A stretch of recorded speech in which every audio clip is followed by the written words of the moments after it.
Meus irmãos, em Cristo eu vos cumprimento com a paz do Senhor.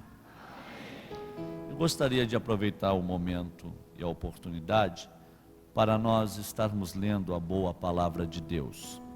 Para isso, eu vos convido a abrirem as vossas Bíblias no livro do Gênesis, primeiro livro do Antigo Testamento. Gênesis quer dizer o começo, o princípio, no capítulo de número 6.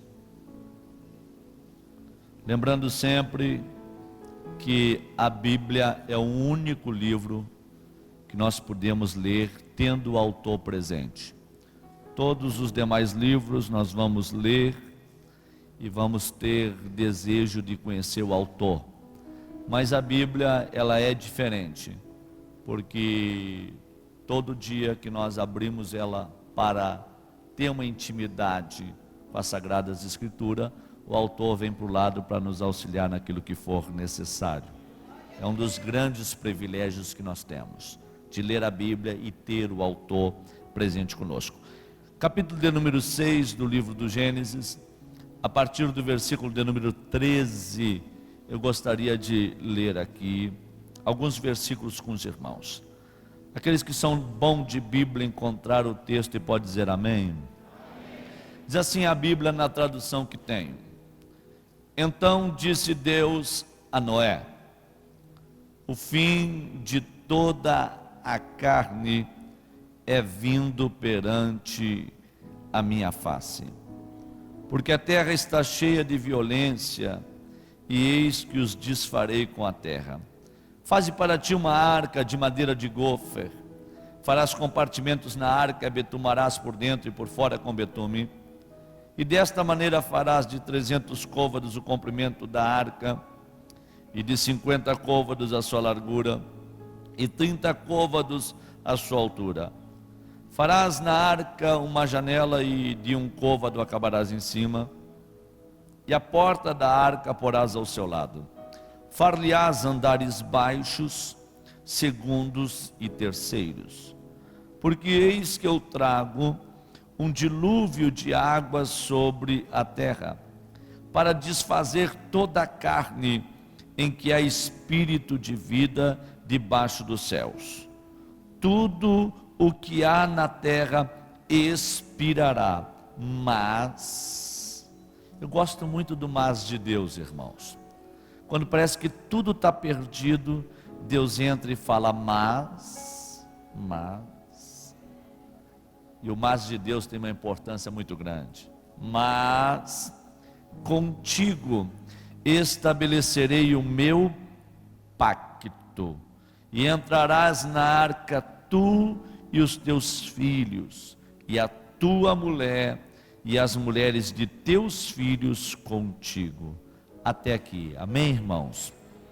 Queridos, antes que eu faça menção daquilo que Deus já colocou no meu coração, eu gostaria de tributar esse momento único que Deus me concede para estar com esta igreja aqui na Catedral da Família, conhecendo assim pessoalmente pastor Salmo, sua esposa, pastora Cássia.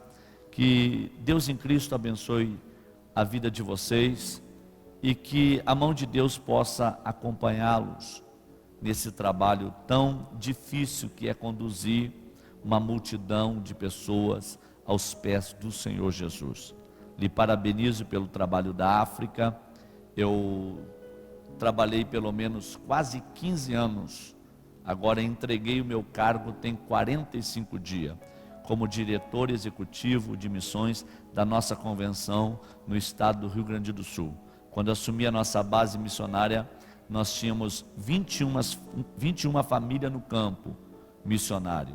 Agora, quando eu entreguei, 45 dias atrás, entreguei com 135 famílias no campo, e com missionários espalhados em 10 estados do Brasil e 13 países do mundo. Então, fizemos um trabalho muito bom.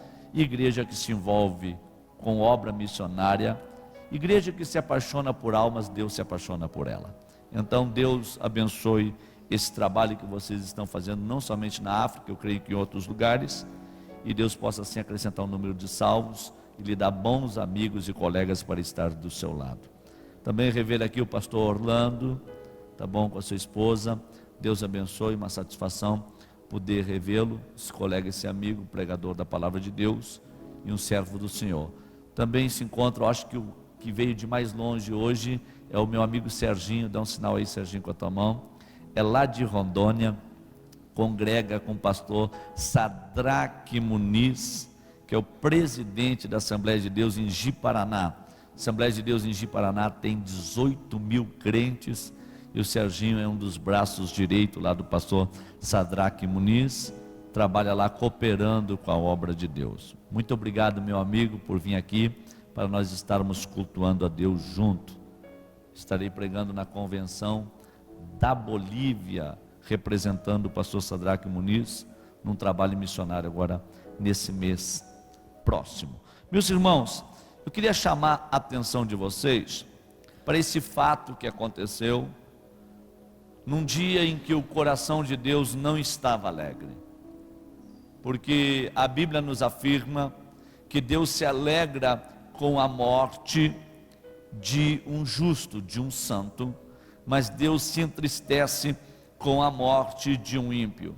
E diz a Bíblia aqui no capítulo 6 do livro do Gênesis, a partir do versículo de número 5, que viu Deus que a maldade do homem se multiplicara sobre a terra, e toda a imaginação e pensamentos de seu coração eram continuamente malignos. Então Deus se arrependeu de ter feito o homem e de ter colocado este homem sobre a terra, e isso muito pesou o coração de Deus. Diz a Bíblia que o próprio Deus falou: eu vou destruir o homem que eu criei, e juntamente com o homem os animais. E diz a Bíblia que Deus estava decidido, Deus já havia assentado no seu coração que tiraria o homem da face da terra. E diz a Bíblia que, tendo Deus olhado do céu para a terra, ele encontra um homem chamado Noé. E diz a palavra de Deus que Noé achou graça diante dos olhos de Deus. Quando a Bíblia diz que Noé achou graça diante dos olhos de Deus, a Bíblia está querendo dizer que Noé conseguiu fazer Deus sorrir. Noé alegrou o coração de Deus, e Deus encontra em Noé uma porta de saída para a raça humana.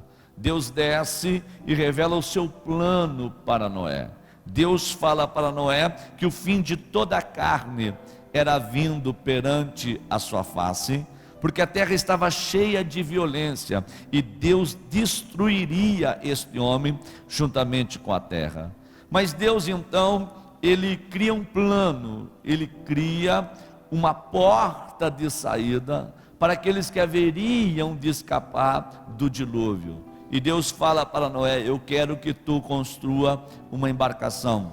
Esta embarcação terá 170 metros de comprimento, por 28 de largura, por 15 metros de altura.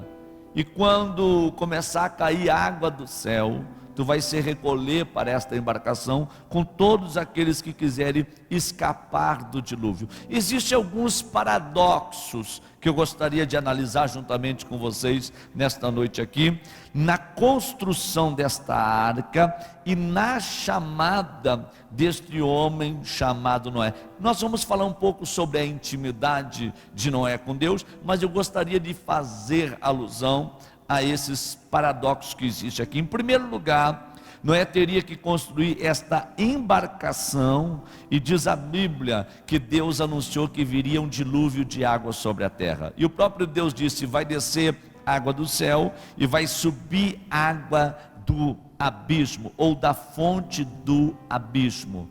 Até o presente momento aqui, não havia caído uma gota de água do céu, pois a Bíblia nos diz que a terra era regada por um vapor que subia dela. Até o presente momento não havia caído água do céu. Então fazer o que Noé estava fazendo era completamente uma loucura diante dos olhos humanos, porque Noé, além de ter que construir a embarcação, Ele teria que anunciar acerca de um fato que nunca houvera acontecido até aquele presente momento.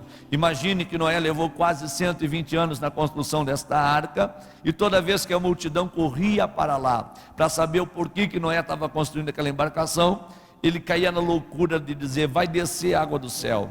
Aí o povo olhava para Noé e dizia: esse velho, ele não está certo da cabeça não, porque ele está dizendo que vai descer água do céu, se a terra ela é regada por um vapor que sobe dela, e até o presente momento nunca caiu uma gota de água do céu. Mas também nós podemos entender que Noé não estava preocupado em agradar a homens, Noé estava unicamente preocupado em agradar a Deus. Noé, ele não estava vivendo pela fé alheia, Noé estava vivendo por aquilo que Deus havia falado. E diz a Bíblia que Noé resolveu obedecer a Deus em tudo. Diz a Bíblia no capítulo 6, versículo de número 22 do livro do Gênesis: assim fez Noé, conforme tudo que Deus lhe mandou, assim fez. Diz a Bíblia no capítulo 7, versículo 5: e fez Noé conforme tudo o que o Senhor lhe ordenara. Obedecer a Deus em parte é a mesma coisa que desobedecer. Noé resolveu obedecer a Deus em tudo. Tem pessoas que querem ter um pacto paralelo entre Deus e o mundo. Tem pessoas que têm dificuldade a obedecer a Deus em tudo. Noé não teve essa dificuldade. Quando ele entendeu que o propósito de Deus para a sua vida era aquele, ele se entregou de uma forma total. Ele não teve reserva nenhuma nele, a não ser Deus, a vontade de Deus, o querer de Deus, o trabalhar de Deus, o agir de Deus. E Noé, aceitando essa proposta, ele passa a viver a loucura de Deus. Por quê? Porque Noé teria que construir esta embarcação, ele teria que anunciar que desceria água do céu, subiria água da fonte do abismo, e Noé teria que anunciar que o dilúvio chegaria. Isso demorou quase 120 anos. Outra questão: os mestres em navegação, eles chegaram a uma conclusão: pelo tamanho da embarcação, pela largura e pela altura, aquela embarcação precisaria de no mínimo 2 grandes motores para se manter sobre a face das águas. Os mestres em navegação até hoje discutem isso, pela quantia de animais que haveriam de entrar para dentro daquela embarcação. Na época de Noé, existia na terra 7.600 espécies de animais no planeta Terra. Hoje existe mais de 17.800 espécies de animais dentro do nosso planeta. E Deus falou assim para Noé: de todos os animais limpos virão 3 casais de cada, mais um macho, e dos animais imundos virá um casal de cada.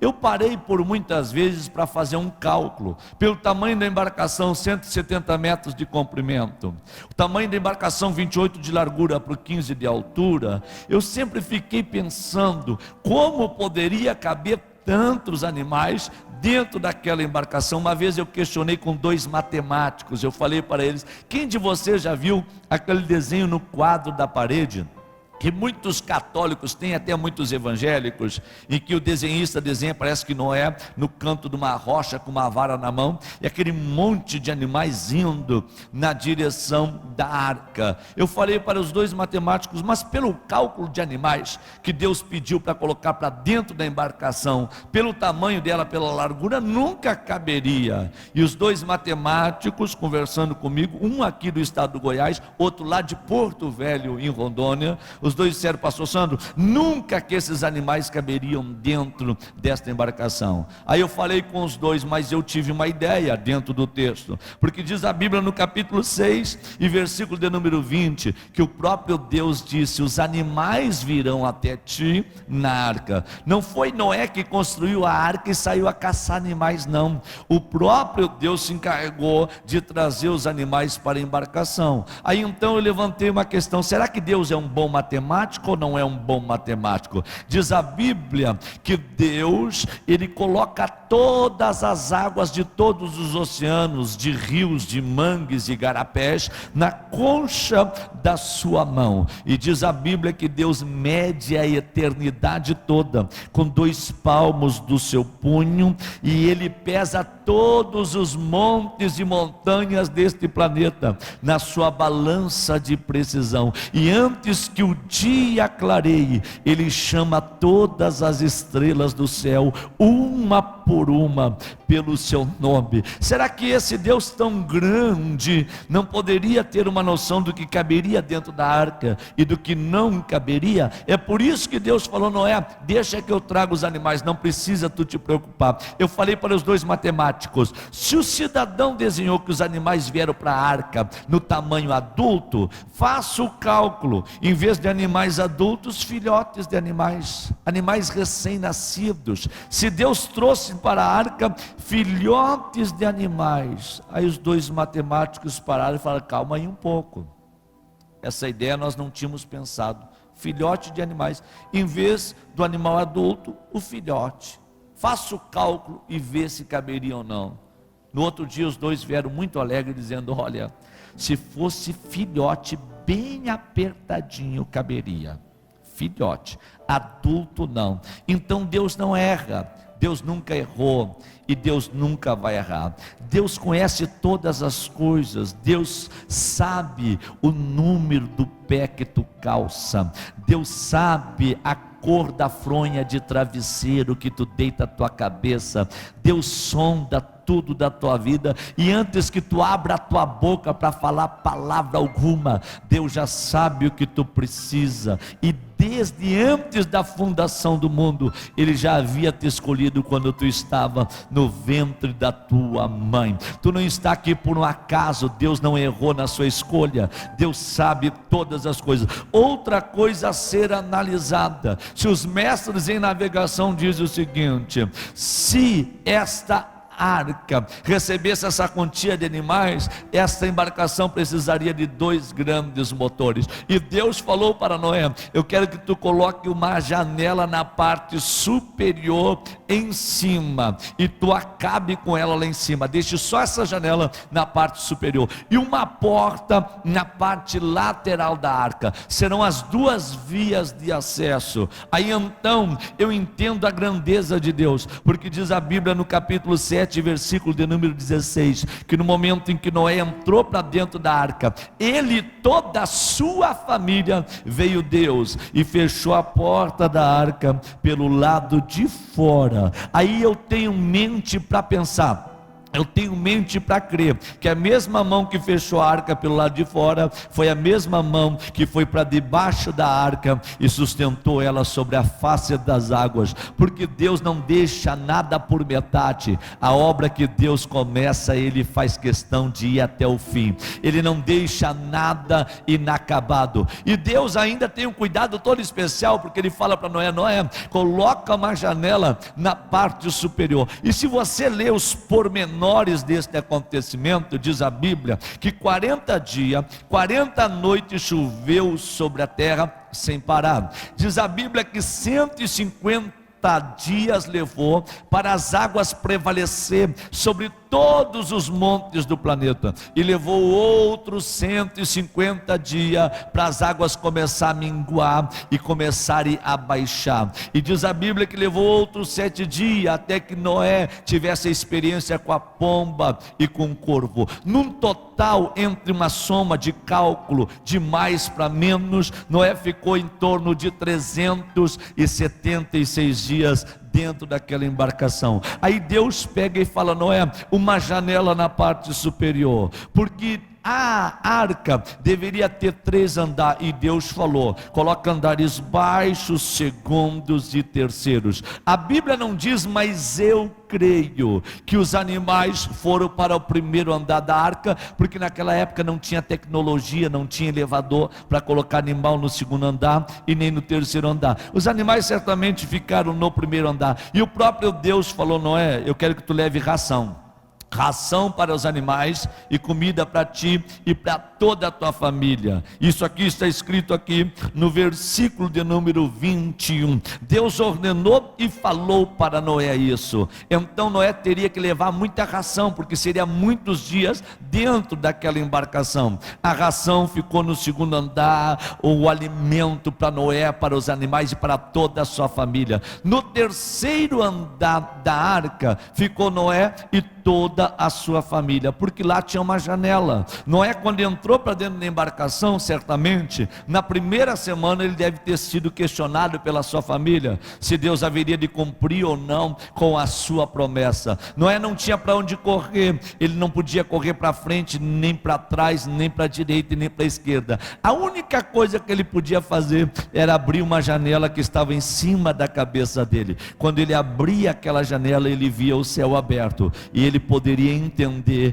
que Deus estava no céu e que Deus era poderoso para cumprir com todas as suas promessas. Eu tenho um DVD meu que está lá fora, que fala assim, o tema dele: milagre de porta fechada. E eu provo usando a Bíblia que a nossa oração, quando nós dobramos o joelho e dizemos para Deus: Deus abre as portas, não é uma oração correta, porque Deus não precisa de porta aberta para operar milagre. Por sinal, Deus gosta quando o diabo fecha tudo que é porta, porque no momento que o diabo fecha tudo que é porta, aí é que Deus vem e opera um milagre de porta fechada. A nossa oração às vezes ela é um pouco equivocada, e nós temos que trocar alguns conceitos que nós temos. Se o diabo fechou tudo que é porta para você, em vez de murmurar, abre a tua boca e dá glória a Deus, porque Deus gosta de te ver no aperto, Deus gosta de te ver num beco sem saída. E se o diabo fechou tudo que é porta para você,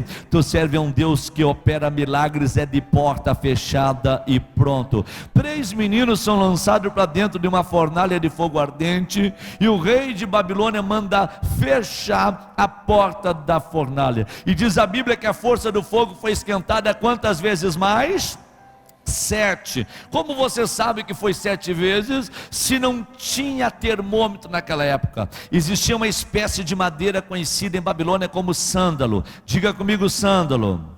Esta madeira jogada no fogo, ela aumentava a força do fogo em 7 vezes mais. Nabucodonosor quis dizer: eu vou jogar essa madeira no fogo, e eu quero ver qual é que é o Deus que vai livrar vocês da palma da minha mão. Quem jogou os meninos morreram queimados, mas quando Nabucodonosor vem pela parte de entrada da fornalha, por uma janelinha, ele espia, e ele não vê 3 lá dentro, ele vê 4, estão passeando de um lado para o outro. E quando os meninos saem de dentro do fogo, nenhum fio de cabelo da cabeça deles se queimou, porque Deus entrou lá e operou um milagre de porta fechada. Daniel foi lançado na cova dos leões, e a porta da cova dos leões se fechou. Sim ou não? Daniel foi devorado pelos leões? Não. Ele dormiu, o sono dele estava tão pesado que o rei teve que gritar ao clarear do dia 2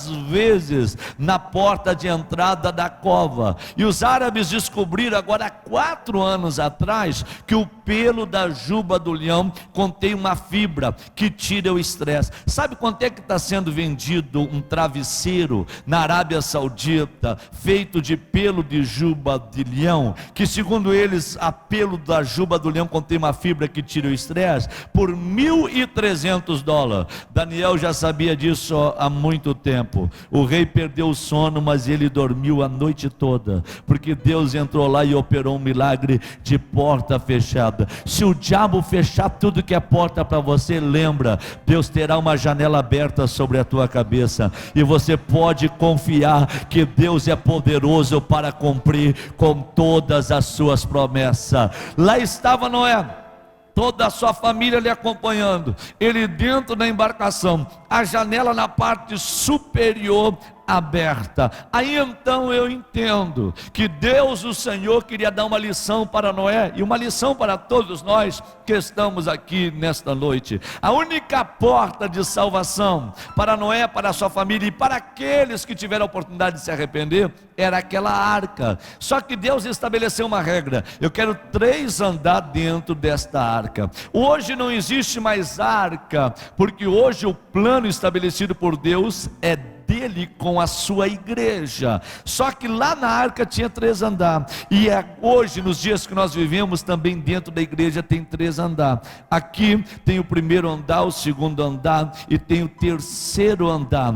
Eu batizei os 3 andares da arca, o primeiro andar como o reino animal, o segundo andar como o reino vegetal, porque lá estava a ração, lá estavam os recursos para a alimentação dos animais e de Noé, e o terceiro andar da arca eu batizei como o reino espiritual. Vamos ver se vocês são bons ouvintes e guardadores da palavra de Deus. No primeiro andar da arca estava o reino, no primeiro andar da arca estava o reino animal, no segundo andar da arca estava o reino, e no terceiro andar da arca, onde a janela estava aberta, estava o reino espiritual. A minha missão nesta noite é provar para vocês que tem muitas pessoas hoje vivendo dentro desta arca chamada igreja, que em vez de estar no terceiro andar da arca, estão vivendo no primeiro andar da arca. Infelizmente, eu tenho uma missão nesta noite: sair daqui transportando a muitos do primeiro andar para o terceiro andar, aonde as janelas do céu estão abertas, onde Deus cumpre com as suas promessas, aonde Deus ministra as suas bênçãos. Por quê?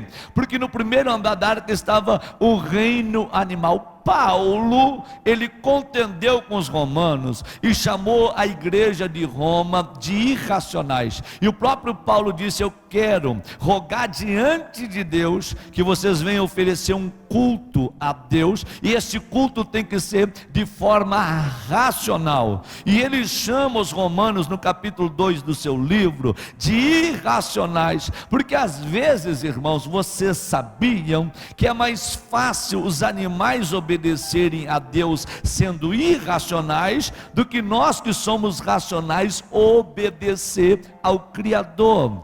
Por exemplo, os corvos eram animais imundos, não tinham serventia para nada. Aí vem Deus, convoca os corvos e diz: eu quero que vocês cuidem do profeta Elias, levem pão e carne todos os dias, de manhã e à tarde. Os corvos não faltam escala, eles vão todos os dias de manhã e vão à tarde. Quantas vezes o pastor Salmo já pediu para o obreiro: vai atender culto em tal lugar, e o obreiro diz: eu vou, e acaba não indo. Tem tantas pessoas que acabam até perdendo para os corvos de Elias. O jumento, animal de carga rejeitado pelos judeus, vem Deus e escolhe o filho da jumenta, para que o filho dele, Jesus, monte em cima, e Jesus monta em cima daquele jumentinho que nunca fora montado antes, e o jumento fica quietinho, entra dentro de Jerusalém, e o povo dá glórias a Deus nas alturas, e o animal não dá um pinote, ele fica quieto,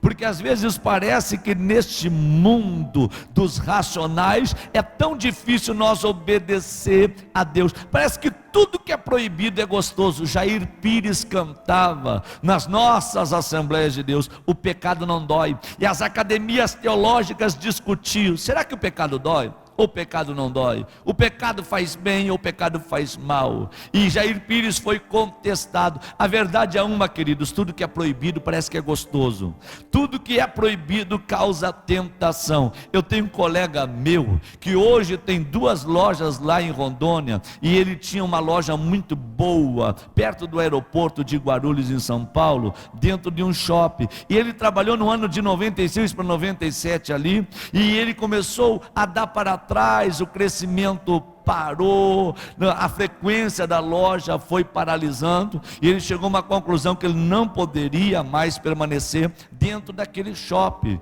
E uma noite ele foi orar, ele falou: Deus, eu tenho sido fiel a Ti com os meus dízimos, com as minhas ofertas, eu tenho Te servido, e o que eu faço agora? Estou indo à falência. Aí Deus vem, visita ele numa noite e fala o seguinte para ele: bem no túnel de entrada que dá para a tua loja, tu coloca uma placa na calçada: proibido olhar à direita, e coloca uma placa bem em frente à tua loja: proibido entrar nessa loja.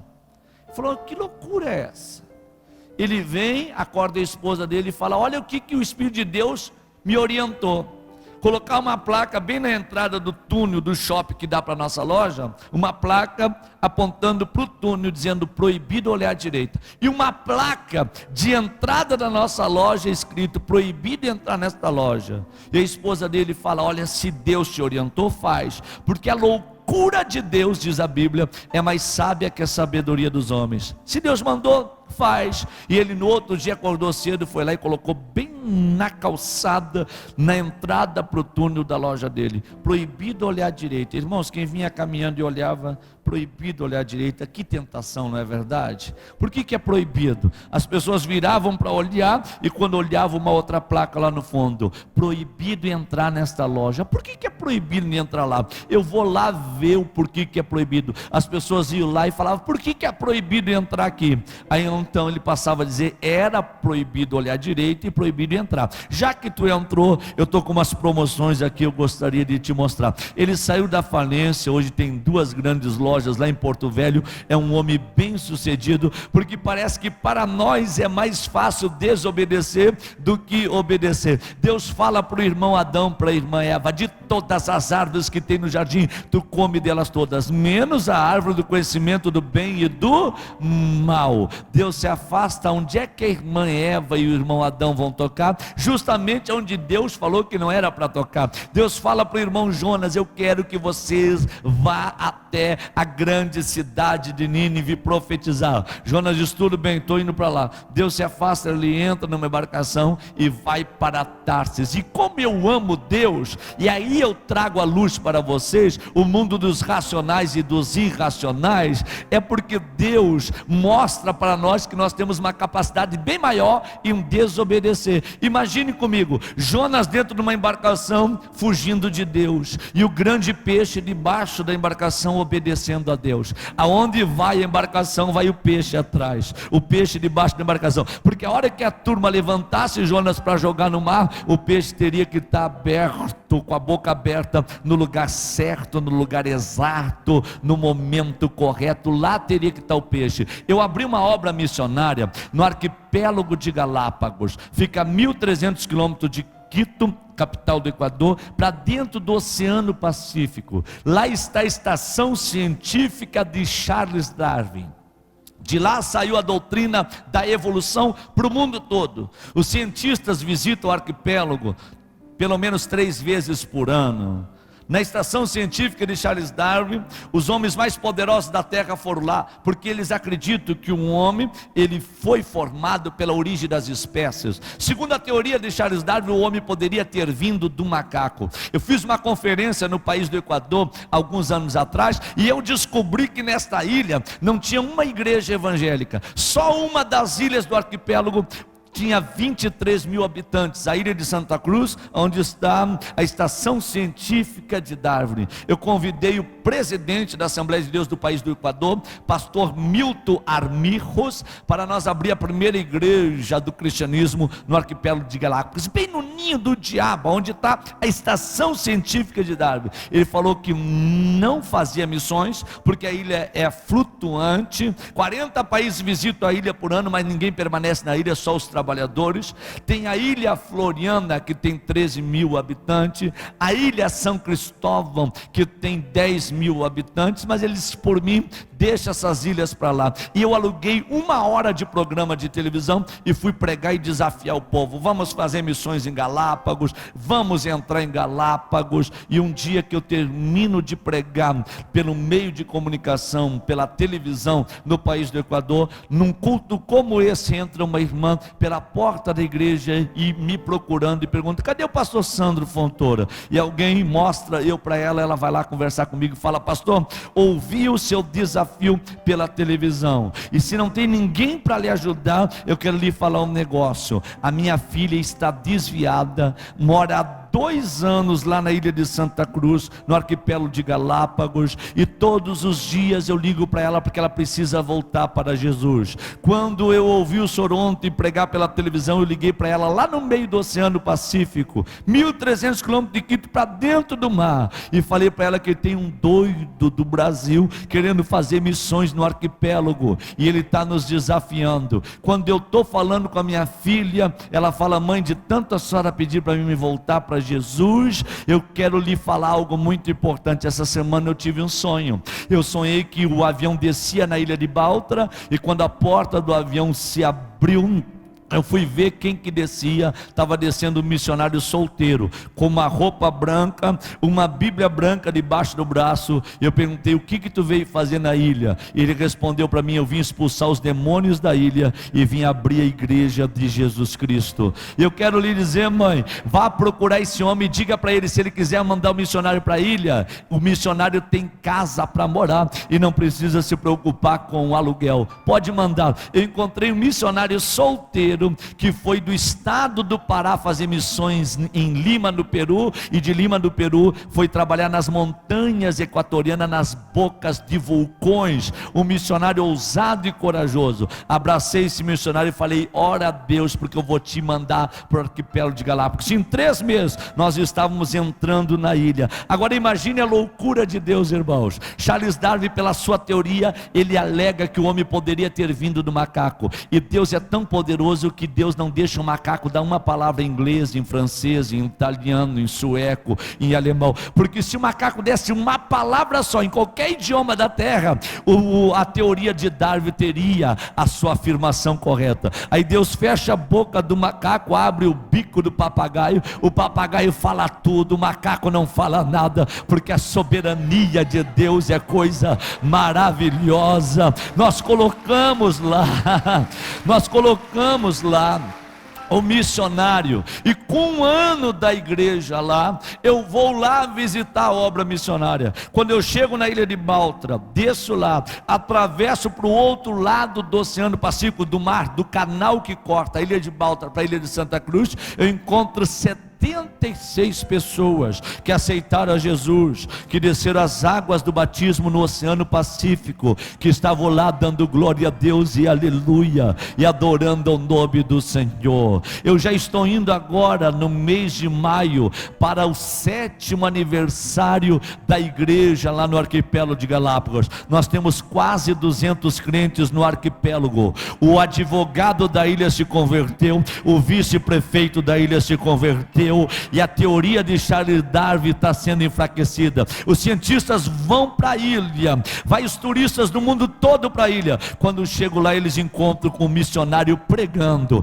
Quem vai prostituir na ilha encontra Jesus e volta para o seu país com Jesus dentro do seu coração, porque Deus, Ele é maravilhoso, Ele faz coisas gloriosas, e nós temos que entender o trabalhar de Deus. Se você não sabia, fique sabendo. Os cientistas descobriram que o único animal que poderia ter ficado com Jonas 3 dias no seu ventre e não poderia ter problema algum quanto a isso, seria o tubarão-baleia. Sabe onde é que o tubarão-baleia se procria? No arquipélago de Galápagos. Quando Jonas, lá no Mediterrâneo, pensou em desobedecer a Deus, Deus aqui no arquipélago de Galápagos falou para o tubarão-baleia: pode se deslocar para lá, porque daqui a uns meses vai ter um desobediente lá. Eu quero que tu esteja debaixo da embarcação para tu engolir ele, tá bom? Até que ele se arrependa para fazer a minha boa obra. Parece que às vezes no mundo dos irracionais eles se dão melhor do que nós que estamos aqui nesta noite. No primeiro andar da arca estava o reino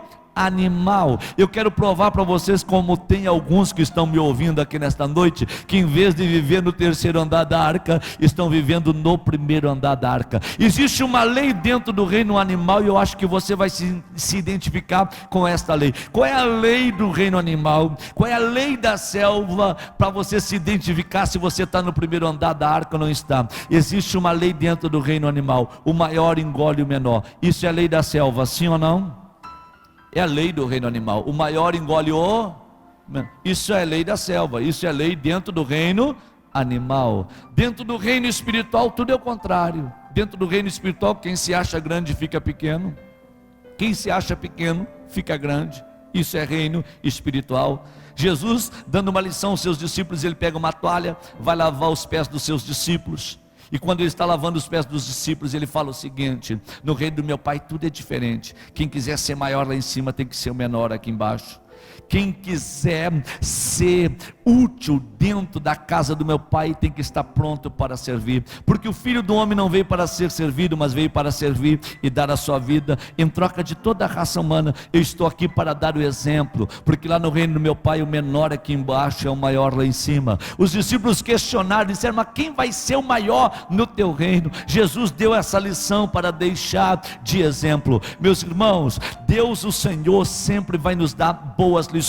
Se você se sentir que você está grande demais, pode ter certeza de uma coisa: Deus não poderá contar contigo para um grande avivamento que Ele tem para promover através desse ministério, através desta igreja. E tem pessoas, irmãos, que tem uma dificuldade muito grande, porque Deus melhorou a sua casa, melhorou o seu carro, deu alguma condição de vida melhor. Ele acha às vezes que é até o dono da igreja, que tem poder de mudar o curso da igreja, que pertence unicamente a Deus. E nós temos que entender algo muito importante: a glória é de Deus, o poder é de Deus. Deus usa coisas simples, coisas pequenas para confundir coisas grandes, porque Deus ainda continua sendo Deus, e debaixo da autoridade dele nós devemos nos calar. Eu tive uma experiência muito grande quando eu fui pastor na Serra Gaúcha. Quando eu cheguei e fui dar culto de ensinamento às terça-feira, primeira reunião de ministério que teve, 3 pastores e 2 evangelistas levantaram a questão dizendo: quem que vai dar ensinamento nos cultos de terça-feira? Tinha mudado o pastor presidente do campo e também vice-presidente. Eu fui para trabalhar como vice-presidente no campo. Quando eu chego para trabalhar naquela região, na primeira reunião de ministério, 3 pastores e 2 evangelistas falam o seguinte: olha, tem um menino aqui que ele é meio bagunceiro, tá? Tudo que é culto aqui ele bate palma, pula, ele corre, ele faz um barulho. Então vamos pregar ordem no culto, vamos colocar as coisas em ordem. Quem que vai dar os cultos de ensinamento? O pastor falou: pastor Sano vai estar dando o culto de ensinamento aqui para nós. Então tá bom. E eles perguntaram: dá para o senhor colocar ordem? Porque até o dia de hoje ninguém chamou a atenção desse rapaz. Falei: não tem problema nenhum, deixa para mim. Se esse é o problema, eu resolvo o problema de vocês. Quando eu cheguei em casa, eu falei para minha esposa: os obreiros estão indignados com o menino aí que faz muito barulho dentro da igreja.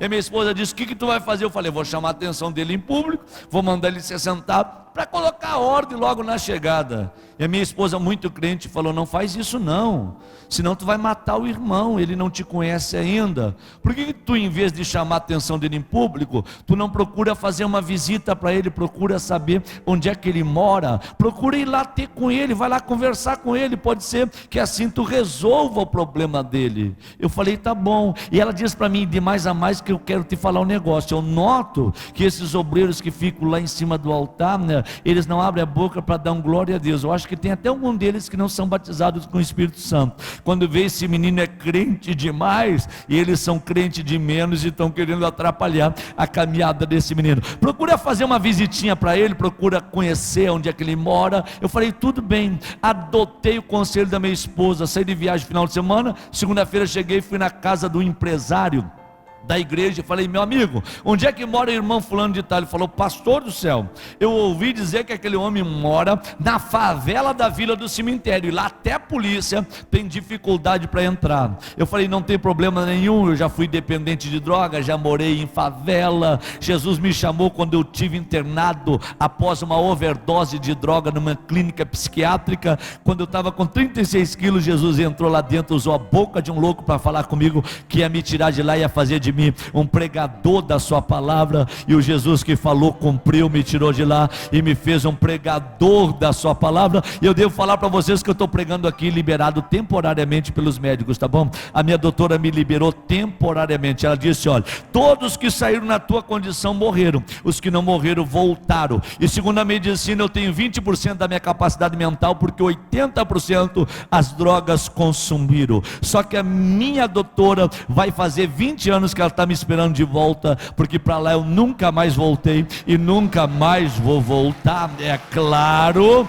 E para você abrir a tua boca e dar um glória a Deus bem gostoso, na cidade onde eu fui internado como doido, hoje eu sou pastor na maior igreja da cidade, porque tem um Deus no céu que opera milagres na terra. Sabe onde é que eu nasci, irmãos? Eu nasci dentro de uma terreira de Umbanda. Minha mãe era mãe de santo. Quando ela sentiu as contrações para me ganhar, ela, quando foi correr para o hospital, ela passou por dentro da terreira. A minha tia e meu tio incorporaram e disseram: ele não vai nascer no hospital, vai nascer dentro da terreira. Eu nasci dentro da terreira. Minha mãe teve 1001 problemas comigo, porque eu comecei a usar droga com 12 anos de idade, mas Jesus é tão bom que ele me tirou de dentro de uma clínica psiquiátrica. A minha mãe hoje não é mais mãe de santo, é líder de círculo de oração, tomada pela glória de Deus, porque tem um Deus no céu que opera milagres extraordinários. Eu falei para o irmão: eu gosto de favelado, eu vou lá, vou visitar ele. Peguei meu carro, fui para a favela da Vila do Cemitério.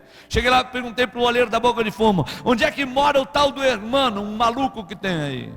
E o olheiro da Boca de Fumo falou: meu amigo, nós conhecemos ele pelo repolho. Eu falei: não, Hermano depois que se converteu, porque quando era traficante era o repolho. Então tá bom. Onde é que ele mora? Último barraco na costa do morro, barraco de madeira meio tortinho. Eu falei: ok, eu vou lá. Fechei o carro, pulei a vela, fui pelos becos, andando, até que eu cheguei lá no último barraquinho na costa do morro. Quando eu chego lá, um arame no portão, tentei abrir aquele portão, o arame machucou os meus dedos, bati palma e gritei: ei, tem alguém em casa? Gritou de dentro do barraco: quem que está aí? Falei: pastor Sandro Fontoura. E ele grita lá de dentro: ô maravilha de Deus!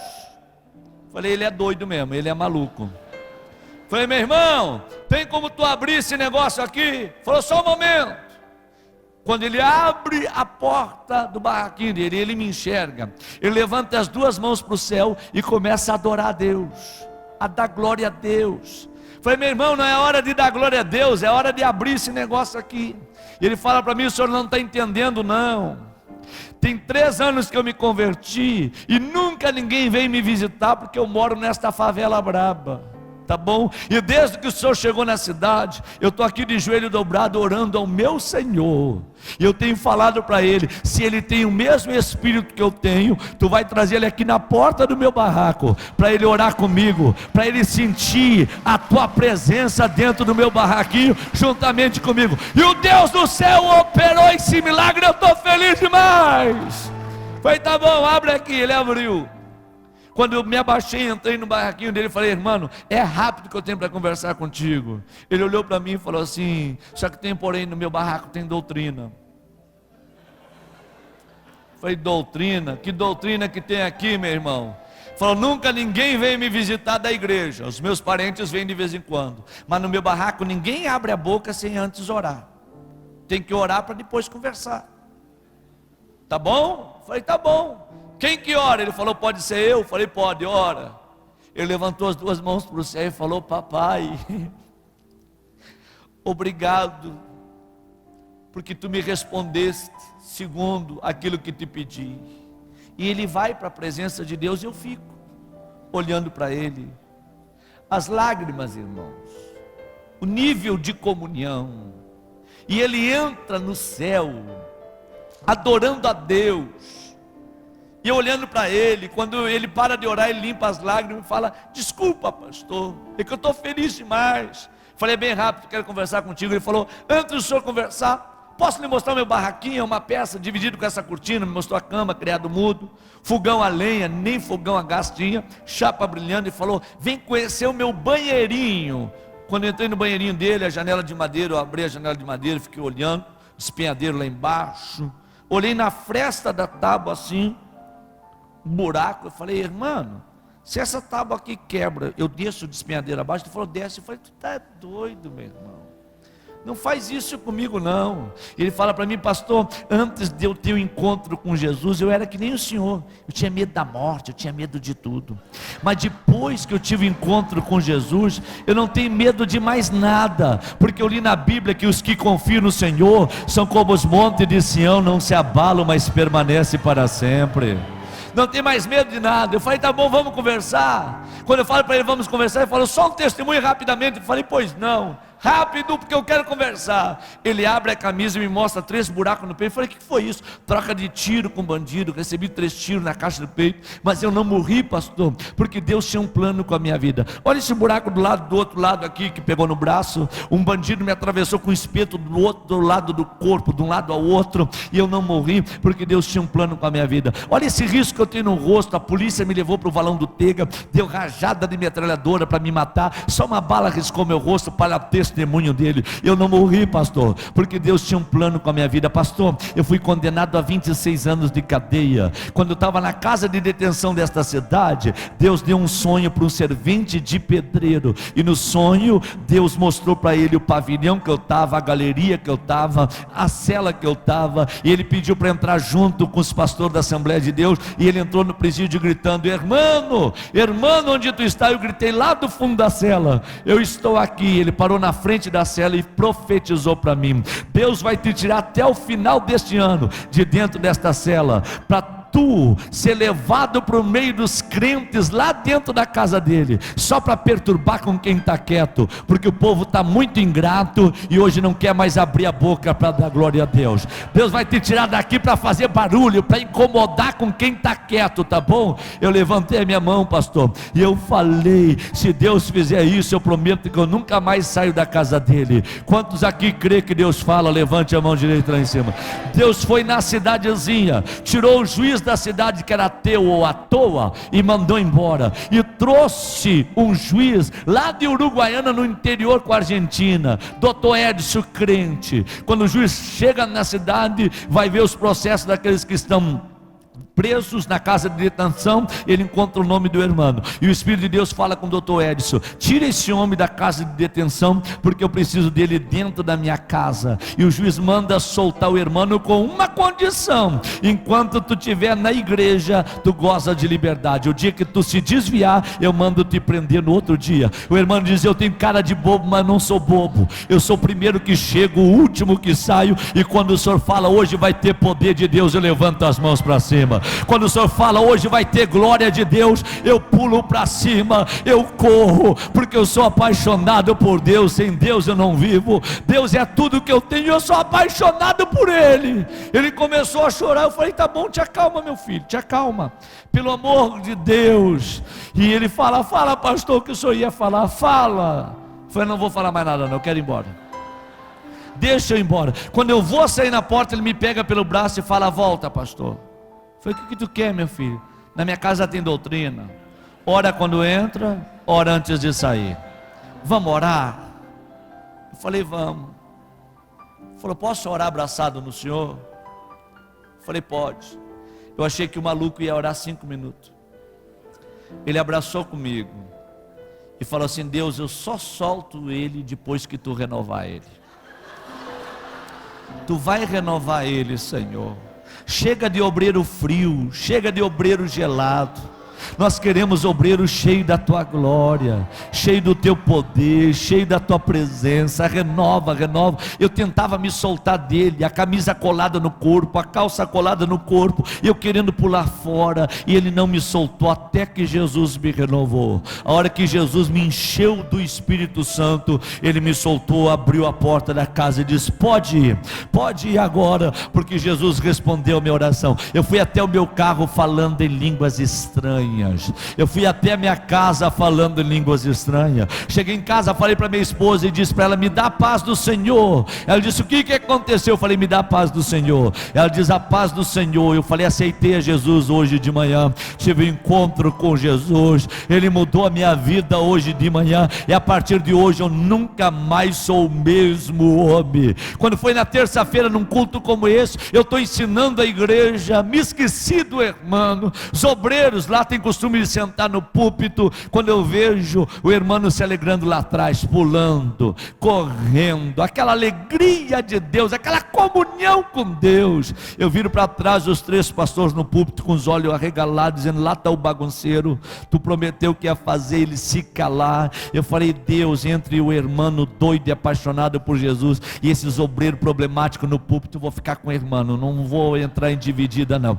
Eu prefiro um apaixonado por ti, tomado pela tua glória, do que um aqui para me incomodar, tentar puxar o meu tapete. Eu vou ficar com o irmão. Naquela briga ali, de momento entre eu e Deus, para não machucar o irmão, eu pergunto para a igreja: quem de vocês já visitou aquele homem que está pulando lá?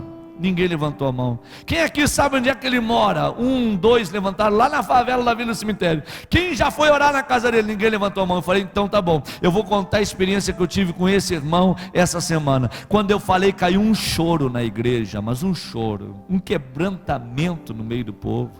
Eu virei para trás e falei: só fica o pastor presidente aqui em cima, os demais desce tudo, traz o irmão para cá. O irmão subiu a escadaria, já estava para lá de Bagdá, estava... Falei: vem. Ele sobe, aí ele abraça comigo no púlpito. Eu falei: irmãos, a partir de agora vai ter 2 malucos aqui, um atrás do púlpito, o outro na frente do púlpito. E a partir de hoje eu quero crentes nas qualidades, nas características desse homem que está aqui em cima.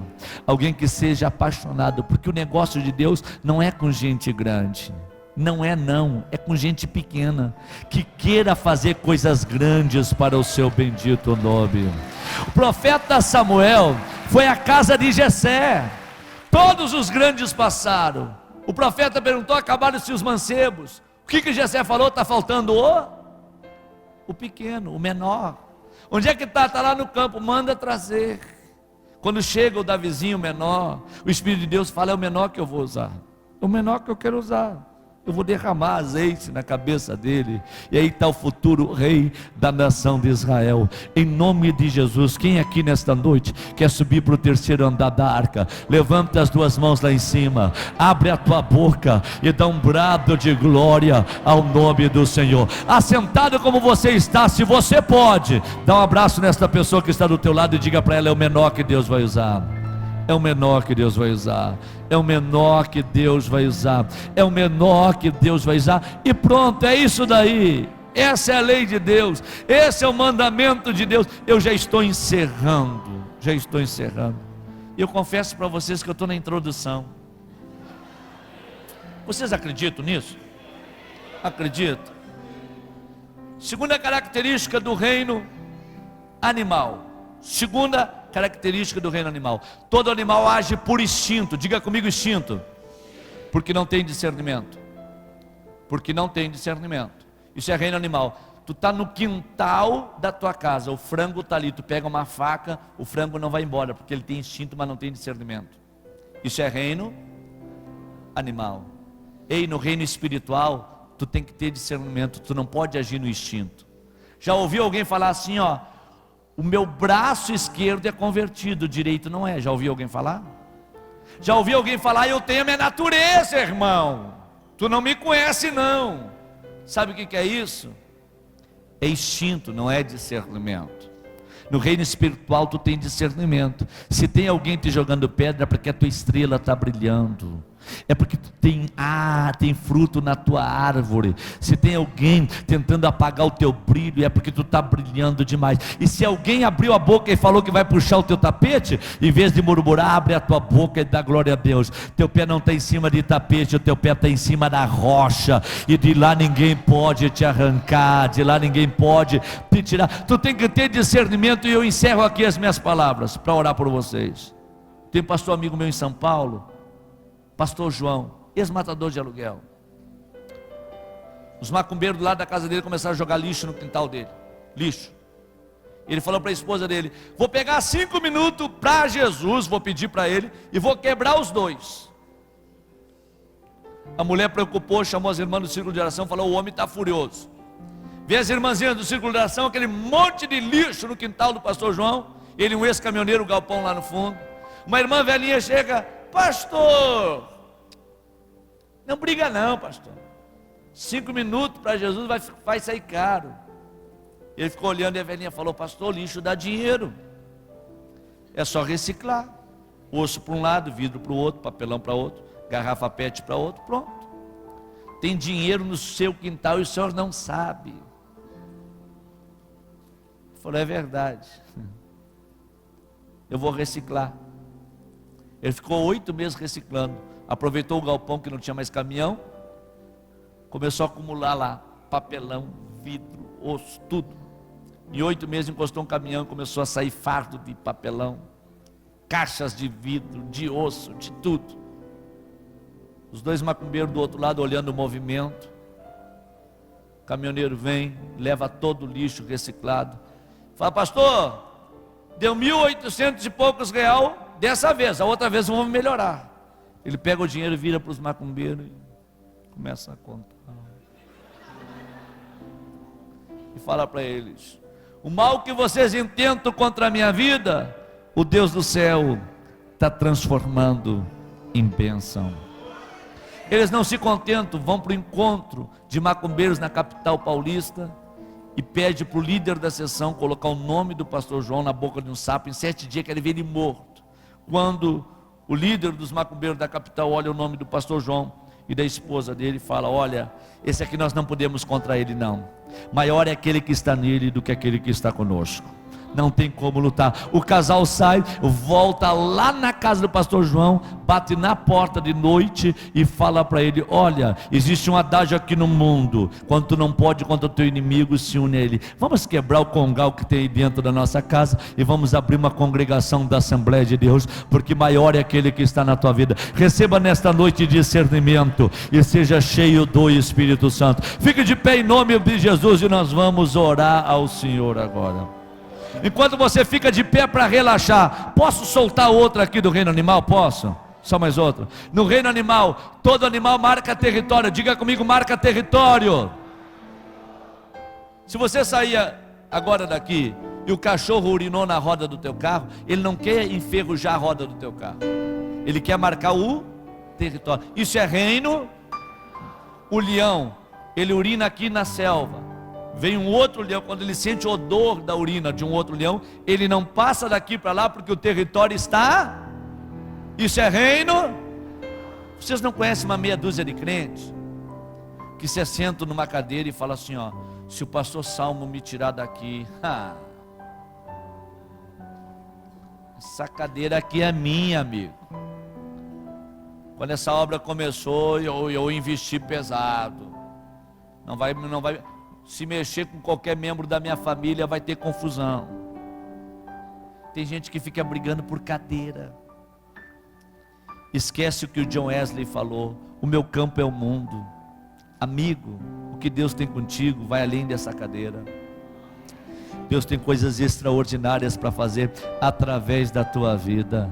Eu aprendi uma lição e eu reparto com vocês para nós orar. Quando Isaac cavou aqueles poços e as águas brotavam, Abimeleque incomodou Abraão, incomodou Isaac. Isaac desceu das montanhas de Gerar, foi para o vale. Ele abriu um poço, águas brotaram. Vinha os soldados de Abimeleque e falavam: esse poço aqui é nosso, está no nosso território, vai embora. Ia para mais longe, cavava, águas brotavam. Vinha os soldados de Abimeleque: esse lugar também é nosso, vai embora. Foi 3 vezes, abriu de novo, brotou água viva. Eu questionei com Deus e falei: Deus, por que esse homem não brigou pelos poços, sendo que ele cavou, as águas vivas estavam brotando, porque era trabalho dele? Aí Deus falou ao meu coração: Abraão tinha cavado aqueles poços, os filisteus entulharam, Isaac desentulhou e cavou mais um pouco, as águas brotaram. Só que tem um porém: Isaac não era brigador, o brigador era Jacó. Brigador e malandro, porque Jacó não fez nada, ele só chegou e colocou o nome, Poço de Jacó. Era malandro, só colocou o nome, não cavou, não brigou, não fez nada. E o Espírito de Deus falou assim para mim: sabe por que Isaac não brigou pelos poços? Eu falei: por que, Senhor? É porque quem tem a fonte não briga por poço.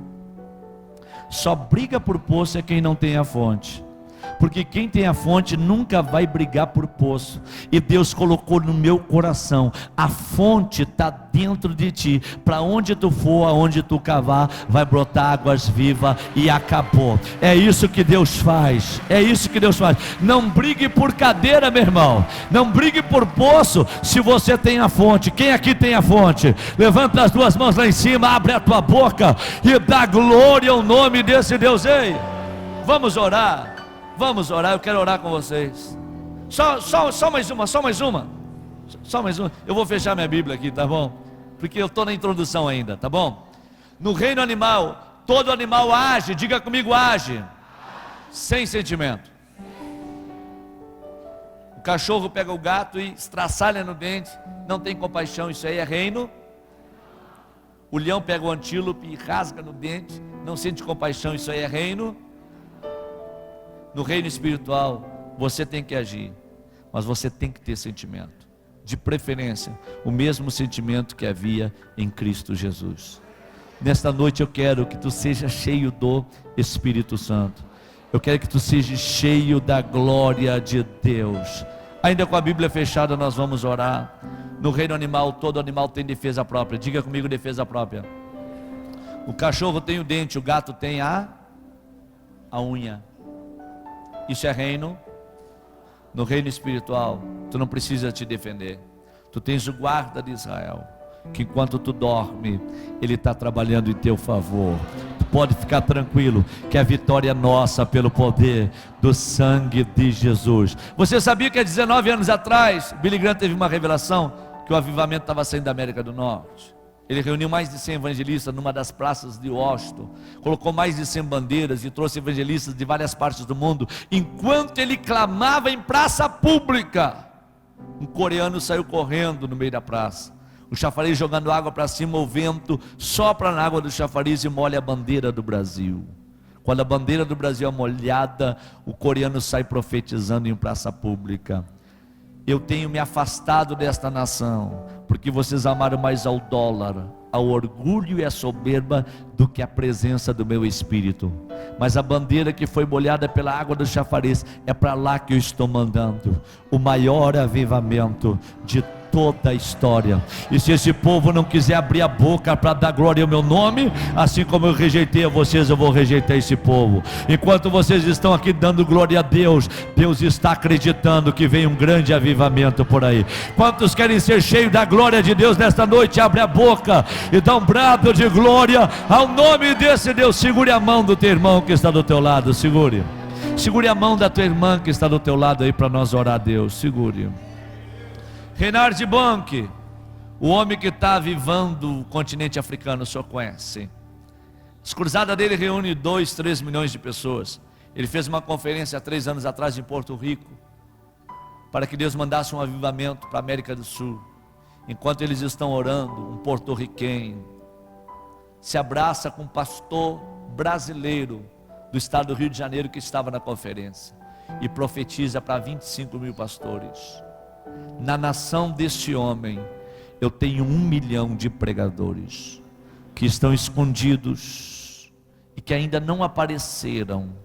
Eu vou fazer os seus nomes conhecidos no planeta Terra todinho, porque eu vou usar esses 1 milhão de escondidos, para evangelizar a América do Sul, América do Norte, a Europa, a Ásia e a Oceania. Quando eu ouvi essa palavra profética, eu abri a minha boca e falei: eu faço parte destes 1 milhão. Quem mais aqui faz parte destes 1 milhão? Levanta a mão do teu irmão para cima, levanta, levanta. Se tu pode agora, fecha os teus olhos. Eu vou te dar 1 minuto para tu fechar os teus olhos e abrir a tua boca. Abre a tua boca agora e dá glória ao nome desse Deus. Abre a tua boca agora e fala para o teu irmão: vamos subir para o terceiro andar da arca, vamos. No terceiro andar da arca, a janela dos céus estão abertas. No terceiro andar da arca, Deus ministra as suas promessas. No terceiro andar da arca, a glória de Deus se manifesta. Se você pode, em nome de Jesus, abre a tua boca e dá um brado de glória ao nome desse Deus. Vamos orar. Ora com teu irmão, ora com a tua irmã, ora. Abre a tua boca e ora agora. Abre a tua boca e ora. O vanagasu vanagandubri bidika mantarácia. O vanagandubri bidika matakataleyandubri bidiandaraia.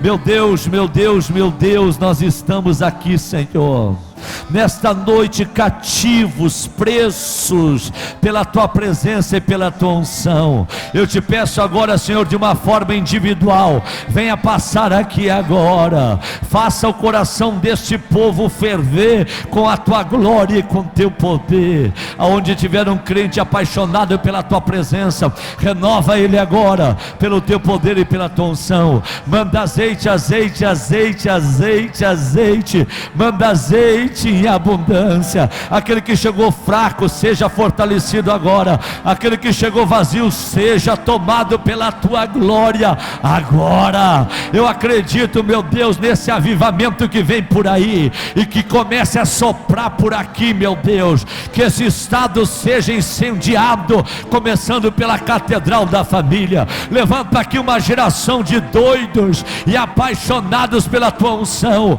Eu acredito em milagres, eu prego milagres, eu acredito, Senhor.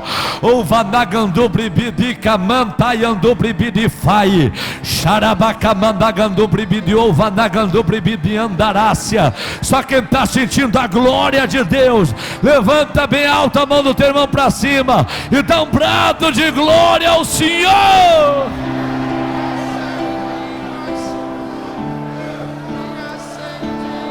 Olha aqui, 2 minutos somente. Quem aqui nesta noite entendeu a linguagem do Espírito e pode dizer glória a Deus? Eu não falei sobre o segundo andar da arca. Lá estava o reino vegetal. Lá só tinha árvore que dava fruto. Para dar fruto tem que ter raiz. Que tem de crente andarilho, não para em lugar nenhum. Cria raiz. Se Deus te trouxe aqui, fica plantado aqui até dar fruto. Fica, planta tua raiz aqui. Conheça a fonte das águas de Deus e seja tomado pela unção de Deus. Eu quero fazer um convite em 2 minutos rapidamente. Quem aqui quer ser tomado pela glória de Deus? Quem aqui quer ser cheio do Espírito Santo? Quem aqui quer fazer loucura em nome de Deus? Quem aqui quer? O teu limite é o pecado, irmão. O resto pode fazer qualquer coisa em nome de Deus. Só quem quer ser tomado pela glória de Deus. E nesse ano de 2014 tu quer ver o impossível acontecendo, sai correndo do teu lugar e vem aqui na frente desse altar agora. Mas não vem de boca fechada. Vem glorificando, vem exaltando, vem magnificando ao nome desse Deus. Vem exaltando ao nome do Senhor. Vem, corra rapidamente. Vamos orar em nome de Jesus. Irmão com irmão, irmã com irmã. Se você pode, abraça em grupo de 3 rapidamente. Nós vamos orar agora em nome de Jesus. Abraça com teu irmão, abraça com a tua irmã em grupo de 3 rapidamente. Nós vamos orar agora e vamos pedir para Deus abrir esse céu, para Deus nos transportar para o terceiro andar da arca. E se Deus tiver que usar um doido nesta cidade, que esse doido seja você. Abre a tua boca agora, meu irmão, e dá glória ao nome desse Deus. Abre essa boca agora, meu irmão, e adore ao nome desse Jesus. Só quem está sentindo a poderosa presença de Deus, abre a tua boca e vai adorando ao nome de Deus. Que Deus levante no nosso meio uma meia dúzia de irmãos tomado pela sua glória.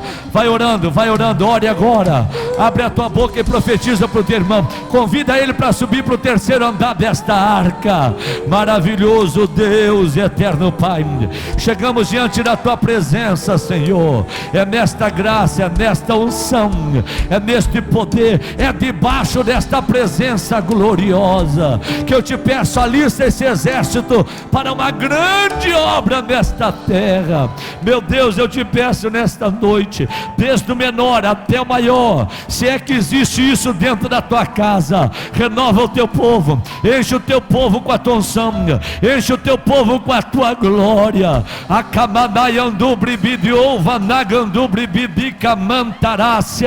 Quem vem para ser cheio, que seja cheio. Batiza com o Espírito Santo nesta noite, renova crentes nesta noite. Seja renovado agora.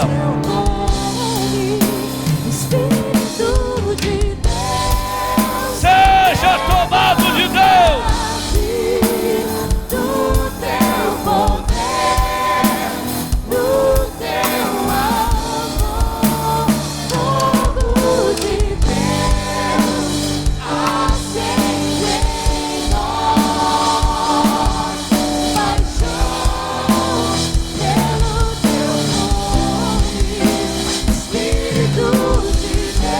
Adore ao Senhor e seja cheio do Espírito Santo.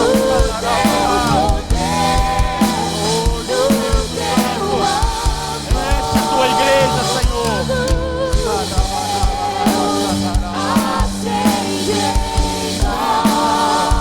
Leva-nos a um novo nível de intimidade com o Senhor.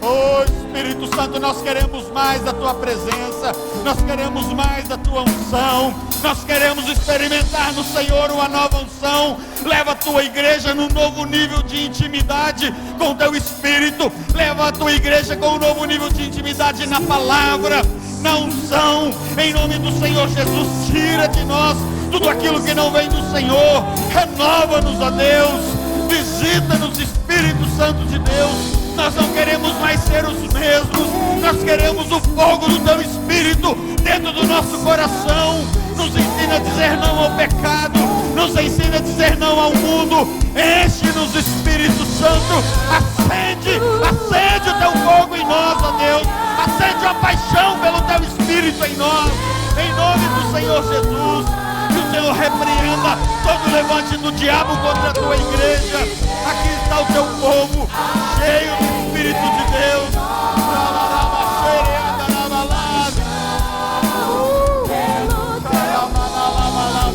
Pelo teu